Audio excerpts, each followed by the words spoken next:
8 granola bars you should reconsider. And 3 cleaner ones. Decode your plate. Here's something that catches almost everyone off guard. You grab a granola bar because it feels like the responsible snack.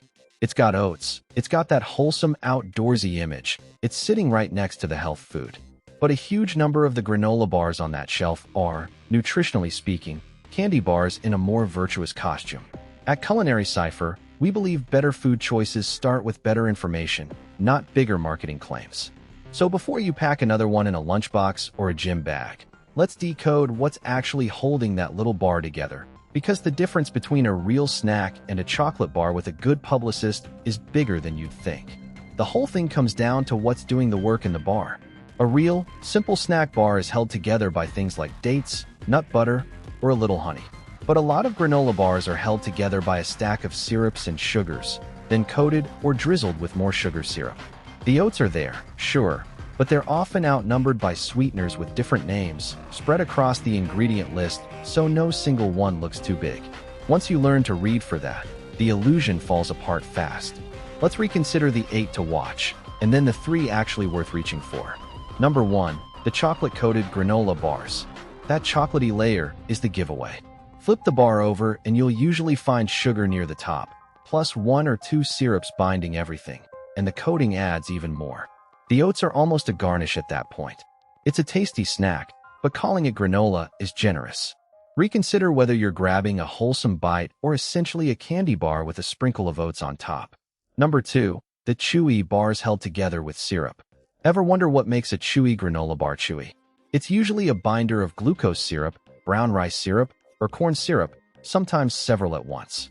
Those syrups are sugar by another name, and stacking 2 or 3 of them lets a label spread the sugar around so none of them lands at the very top. Reconsider the chewiness, because that soft, sticky texture is often sugar doing the gluing. Number 3, the multiple sugars trick. This is the one to really watch for. Read the ingredients and you might spot sugar, then brown rice syrup, then honey, then cane syrup, all in the same short list. Listed separately, each looks like a minor ingredient. Added together, sugar would often be the number 1 thing in the bar by a mile. Manufacturers are allowed to list them separately, so reconsider the whole picture, not just the first line. Number 4, the protein bars that are really candy. Slapping protein on the front sells a lot of bars, but plenty of them carry only a few grams of protein alongside a big load of sugar and a chocolatey coating. The protein claim is doing marketing work while the sugar does the flavor work. Reconsider the actual protein number against the sugar number. If sugar wins by a wide margin, that's a candy bar wearing a gym shirt.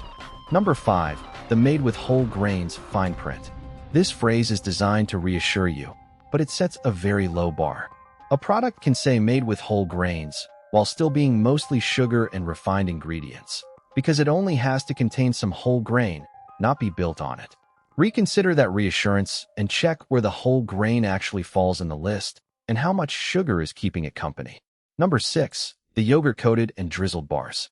That creamy white coating or drizzle looks like a wholesome touch, but it's usually a sugar and oil coating with only a trace of actual yogurt, adding sweetness and fat rather than nutrition. It's there to make the bar feel like a treat, which it is. Reconsider whether that pretty drizzle is doing anything for you beyond raising the sugar and calorie count a little higher. Number 7, the fiber and digestive bars. Marketed around gut health and fullness, some of these lean on added chicory root fiber to boost the fiber number on the label. That's not harmful, but for some people a big dose of added fiber causes real bloating and discomfort, and the bar can still be high in sugar underneath the healthy framing. Reconsider both the source of that fiber and the sugar sitting alongside it before you assume it's a clean choice. Number 8, the kid snack bars. Wrapped in cheerful cartoons and sold as a lunchbox staple, these are often among the sweetest of all, tuned to please young taste buds. The convenience for a busy parent is real, and there's a place for them, but they're frequently closer to a cookie than to a wholesome snack. Reconsider the panel, because a bar aimed at kids and dressed in fun colors can quietly carry cookie-level sugar. Now let's be fair, because the goal is to read labels, not to feel guilty. A granola bar isn't poison, and a sweet one now and then is completely fine, especially as quick fuel before a workout or on a long hike, where a hit of easy energy is exactly what you want. The problem is only that these bars are marketed as an everyday health food when many of them are treats. Knowing which is which lets you reach for the sugary one on purpose, when it actually suits the moment, instead of eating a dessert 3 times a day while believing it's health food. It's also worth understanding the serving size angle, because it quietly shapes how the numbers look. Some bars split what most people think of as one snack into a package of 2 bars, so the sugar and calorie figures on the label are for half of what you'll actually eat. Others look small, but are dense with sweeteners. So when you compare bars, glance at the serving size and the number of bars per package, then be honest about how many you'll really eat in one sitting. The real number is the one that matters. There's one more label word that trips people up here, and that's organic or all natural. Both sound like a promise of health, but neither has anything to do with sugar.